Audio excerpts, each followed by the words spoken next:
So it's all to play for still. I think so. Do you want to bet against us?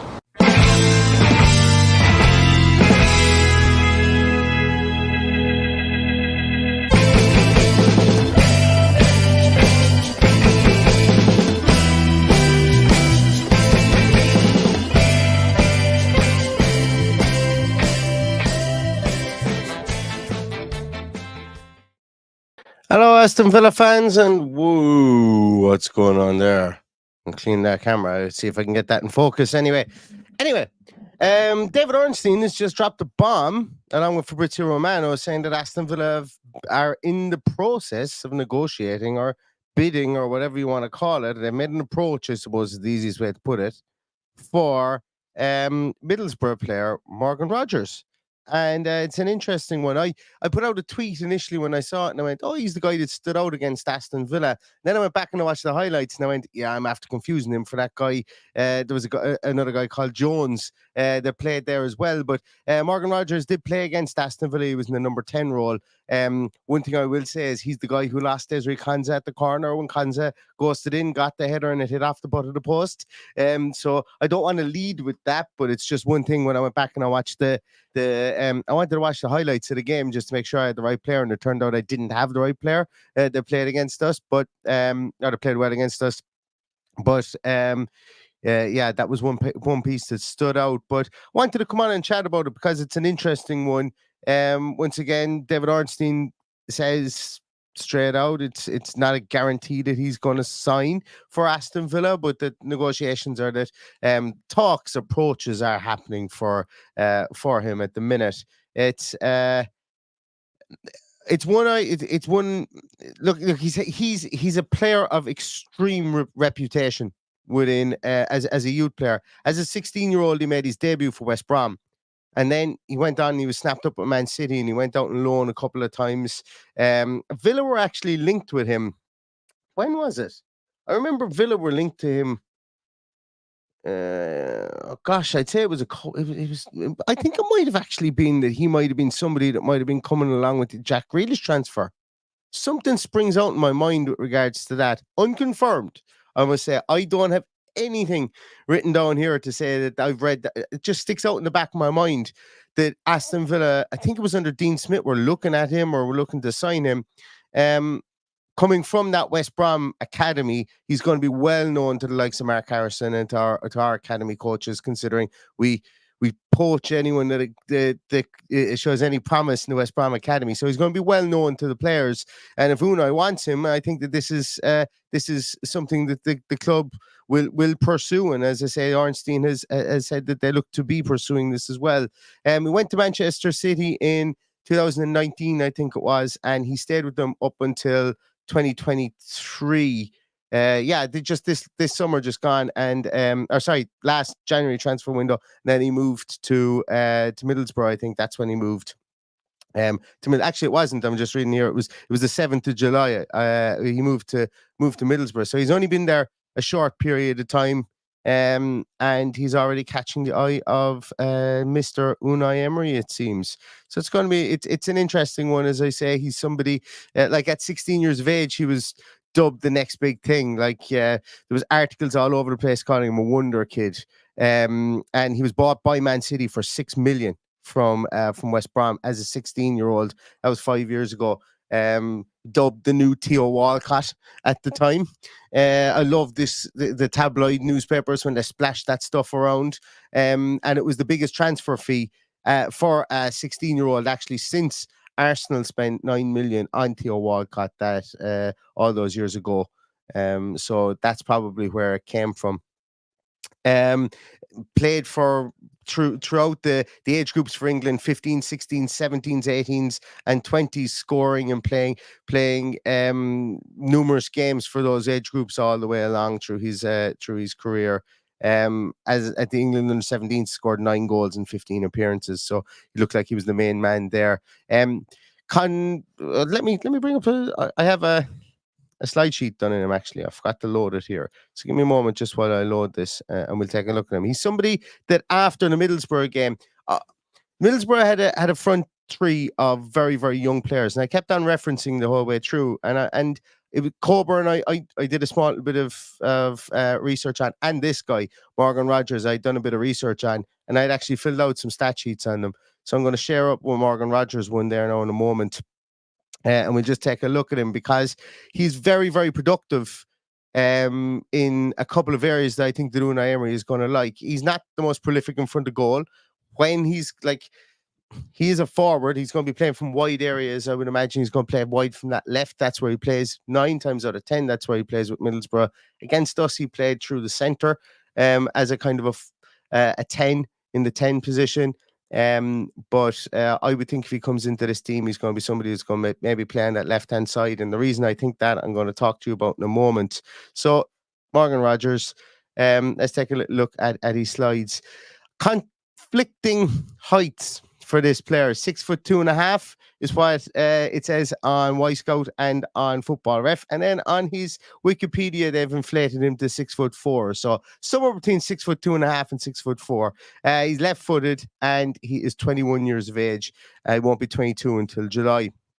Looking at his heat map there, you can see that he's played all across that front three position, and we can see that he does come back and he does defend. You can see that there's quite a decent heat map there, passed in his own area, his own half of the field as well, while also getting into the area as well for getting on the end of crosses and so on. Current value by transfer market is 2.8 million. It's impossible to know what championship players of good repute will cost any team. It will not be 2.8 million pounds that Aston Villa will have bid for him. I would imagine it's going to be considerably higher than that. Obviously, I don't think there was any price listed by David Ornstein at any stage. But if a price does come out, obviously, I presume it would be somebody like Ornstein or Fabrizio Romano that will be the ones to break it soon as this. As we get through the transfer window, and maybe if this one does become a permanent transfer or a transfer that actually happens for Aston Villa. Looking at his statistics here, I suppose the biggest thing here, when you look at his attacking statistics, there's nothing to write home about. And I bear in mind this is against out and out strikers at the moment. These are the statistics that he puts up. But bear in mind as well that he's played in that number 10 position. He's played wide from the left mostly, and a lot of these statistics are deflated due to the fact that he doesn't take an awful lot of shots on goal, and he's only scored 2 goals this season. When we look at his passing statistics, the picture paints a lot rosier, and we can see here that he with regards to pass completion or pass attempts and pass completion, key passes, shot creating actions, and goal creating actions, he's in very, very good stead against other strikers in Europe. So he's got an eye for a pass, an eye for an assist, likes to set up goals, or that's what he's been doing over the last year anyway. Pass completion rate is slightly low at 66.8%, but I'm going to show you him in comparison to somebody else that we were linked with again. And once again, whenever we're linked with players, and I do think that we were linked with the last player, and I do think there's somebody that the club may have worked to get in, but they wanted to stay in Italy, and they wanted to go to Napoli, and looks like they're going to be going to Napoli now, and that's Cyril Nganj. And we're going to show how the three of these players, Morgan Rogers, Ollie Watkins, and Nganj, kind of stack up against each other, and I will talk about that in a moment. Because when we look at how Morgan looks in possession and out of possession here as well, with regards to his ball recoveries, his dribbles completed, and the amount of touches he gets in comparison to other strikers, he's right up there. Like he's very, very active, very industrious, does an awful lot of work around the field, and you'd expect that from somebody who isn't an out-and-out striker, who plays from the left or plays in the 10 role as well.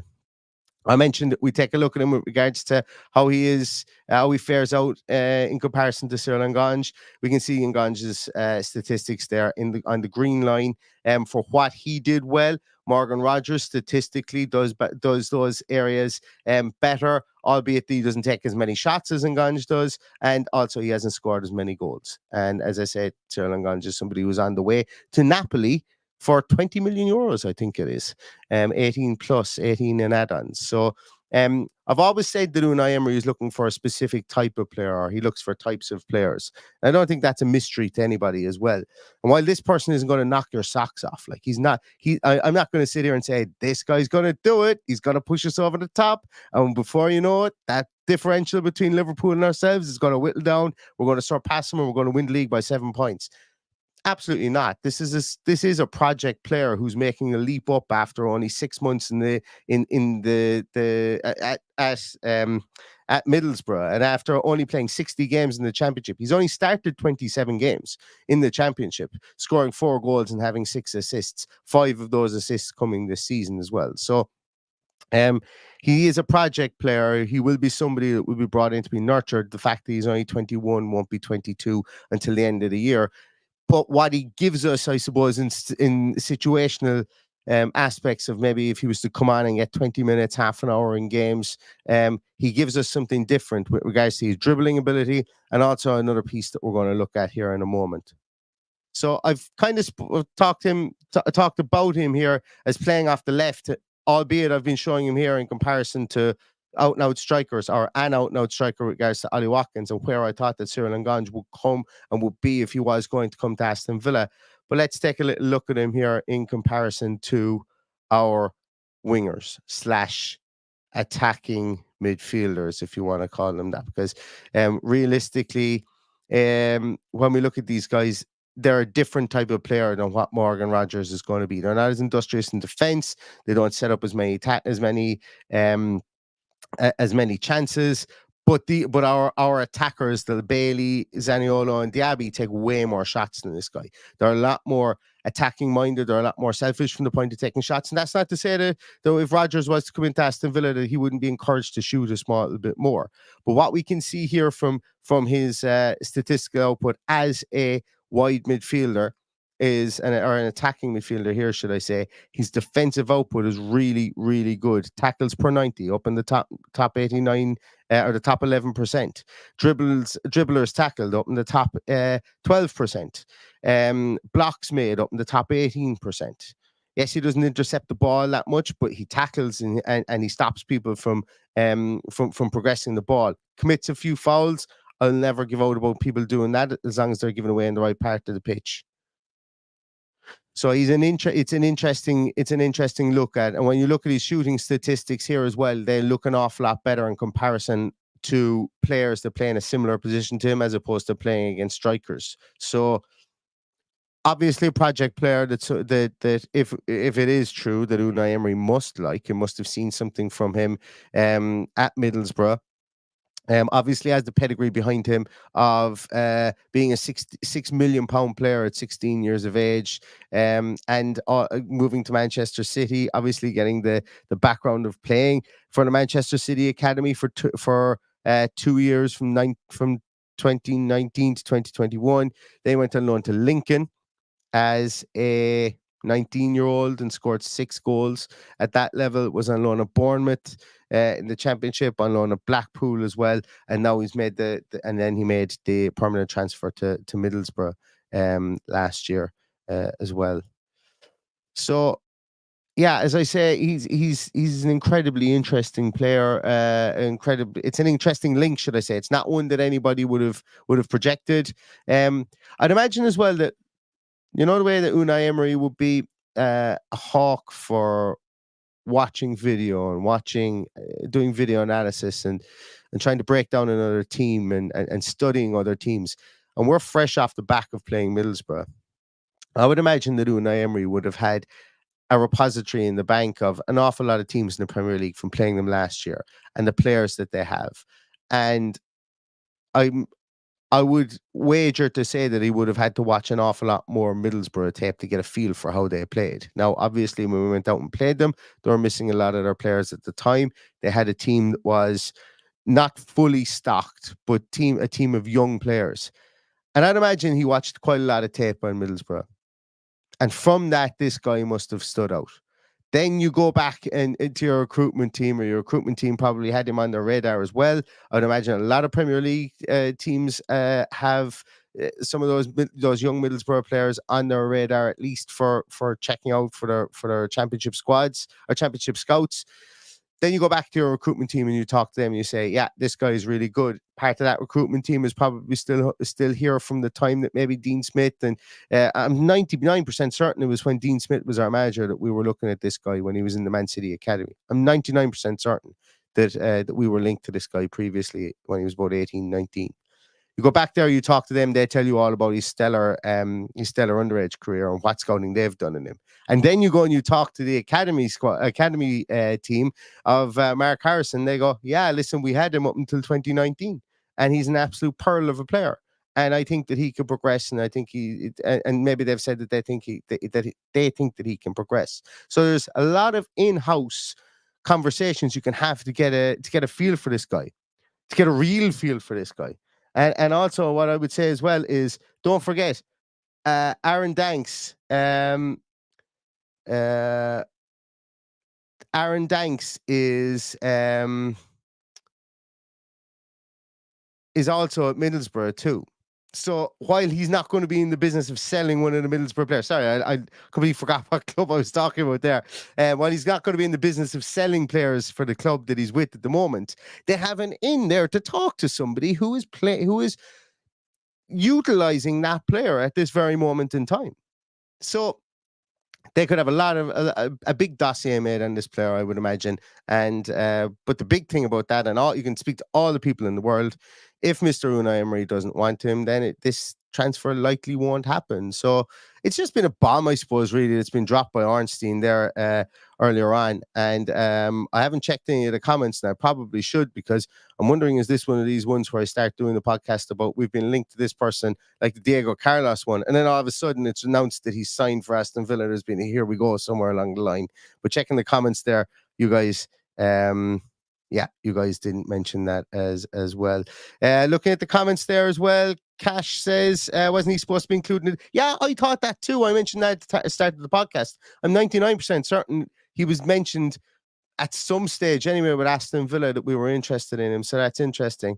Richie Ryan says a player at this age is still learning his trade, and with the right manager and good players around him, he can only improve. 100% have to agree with that. And whether he will improve to the level that we need is yet to be seen. I'd be interested to see what I'd be interested to see what the price would be, just from pig iron, I suppose, more so than anything else.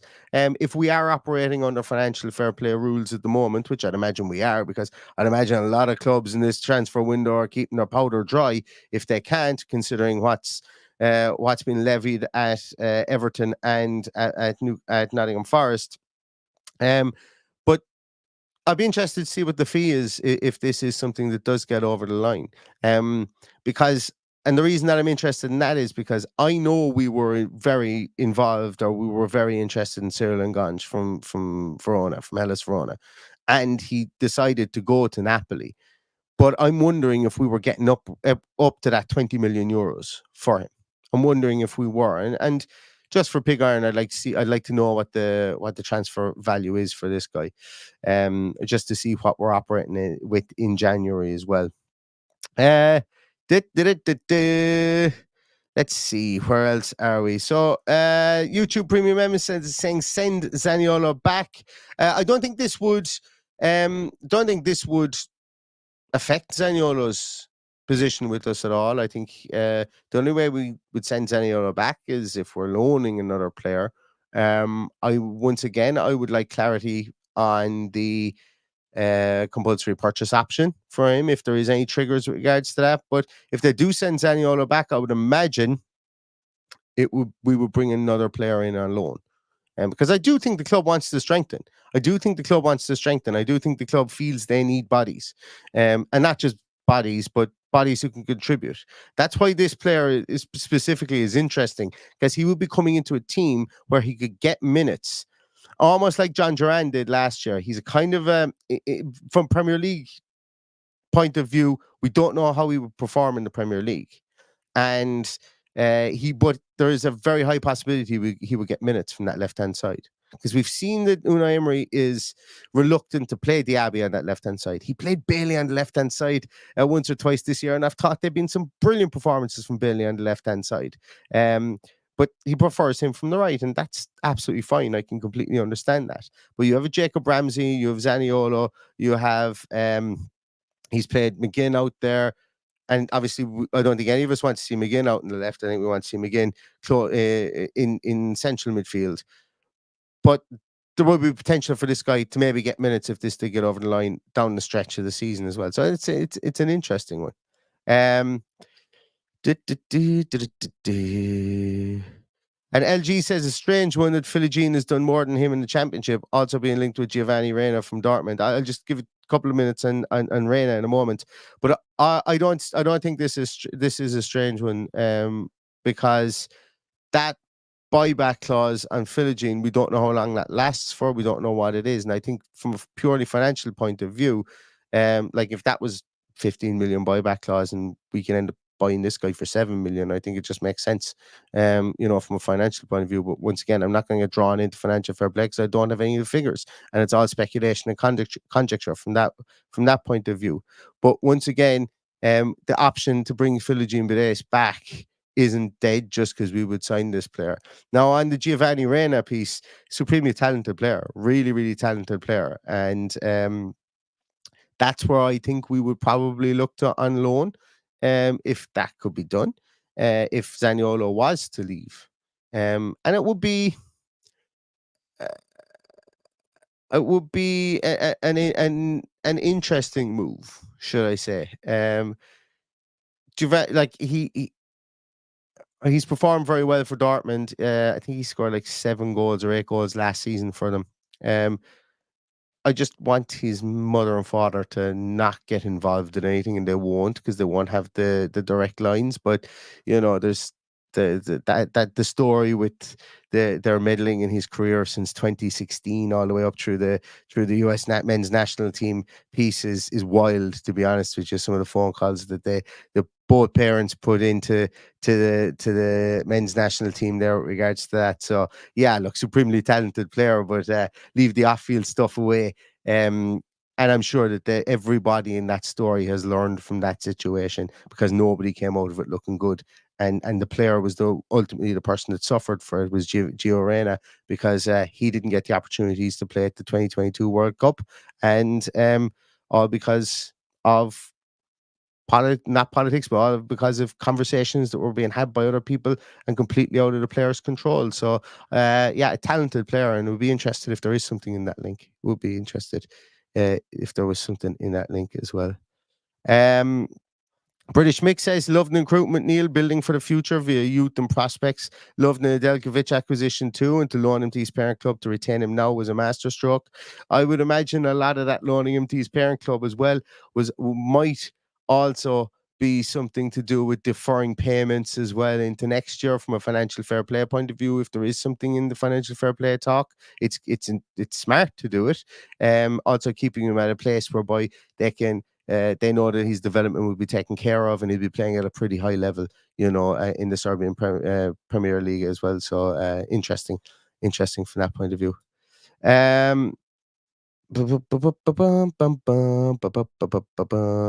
Just going to move down through here. What's that? Middlesbrough, not Neil, not Middlesbrough. Am I pronouncing Middlesbrough wrong? Oh, maybe I've spelt it incorrectly somewhere. See, I say this every single time. I need a producer. I need a graphic designer. I need something. I've got fat fingers and I've got eyes that can't read. So unfortunately, I can't spell things correctly. So you guys will give me some slack on that one. But yeah, I should really just copy and paste stuff, shouldn't I? But I don't like copy and pasting stuff because it takes the creativity out of it.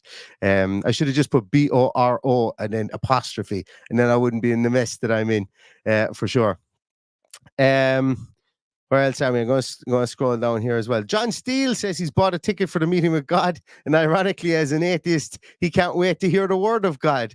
Yes, there are still some tickets for our event on the 3rd of February in Limerick, here in Ireland, with the great man Paul McGrath himself. there are a ball of tickets sold, and I'm absolutely overwhelmed with that. It's incredible how many tickets were over 200 tickets have been sold, to be honest with you, and we've put on some more tickets for sale.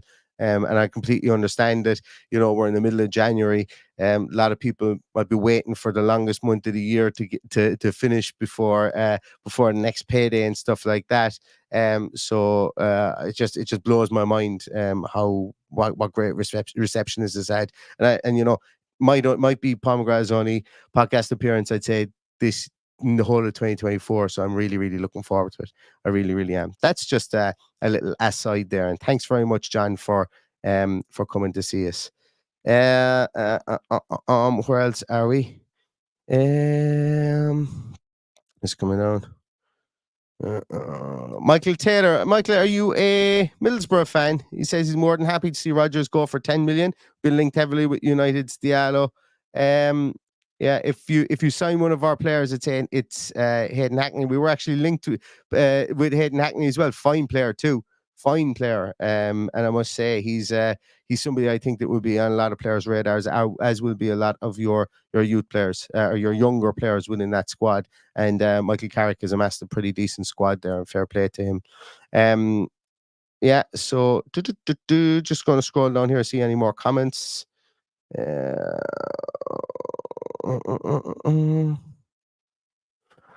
Yeah, Michael Brosnan asking how many tickets are sold. I think I covered that one. Sarko says this signing at its position may be a result of Ramsey doing his hamstring. I didn't hear that. Did Ramsey do his hamstring? Pop it in the comments there, everyone. Did he? Was that confirmed? I know he didn't play the last game, but I didn't know that it was a really bad injury that would keep him out. I would imagine that we just need another player to play on the left. I would imagine this would free Zaniolo maybe to go up top. I'm convinced Unai Emery wants to play him as a striker at some stage, or a second striker. I don't know what makes me think that, but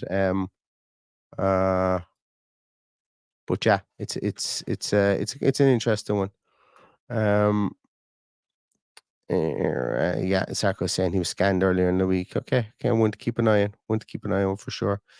Yeah, so look, interesting player. I'm not going to say that he's got, as I said, I don't think he's a player that's going to reel in Liverpool at the top of the league for us, but it's an interesting link. All the talent in the world based on what he's done in his youth career. First big step up into the champ. Well, I won't say his first big step up because he played 60 games, started 27. He's obviously a project player, and he's coming into he's playing in a team at the moment, as I mentioned, that is being coached by Aaron Danks. I would imagine that there are conversations somewhere along those lines to figure out what this guy is like. And I put out a tweet earlier on saying that obviously he played against us in the cup. I don't think that had any bearing on this, but I would imagine that there's a pretty big dossier based on Mark Harrison's time at West Brom as well. And as I say, the amount of video work that Unai Emery does on opposing players and opposing teams. So let's see if this one pans out. If it does, we'll be back with more on it. It's only just broken recently. I just had those stats sheets done there. So I said I might as well pop on and do this. But yeah, we'll see. All's yet to be written with this one, and it's definitely a player for the future, and somebody that we hope can grow within the club into the Premier League and onwards, and is another body I think to play on that left hand side, and another good one. It's got a very good defensive output and a very good creative output out there, albeit the goals haven't come for him that frequently for Middlesbrough this year. But anyway, go leave it at that, guys. Thanks so much for watching. Thanks so much for listening. If there's any of you looking for tickets, as I say, tickets are still on sale. There's a link in the description here for tickets to our podcast with Paul McGrath, the great man himself, the namesake of this podcast. And I'm really, really looking forward to it. Yeah. In the meantime, everybody, stay safe, stay healthy, and all that's left to say is up the Villa.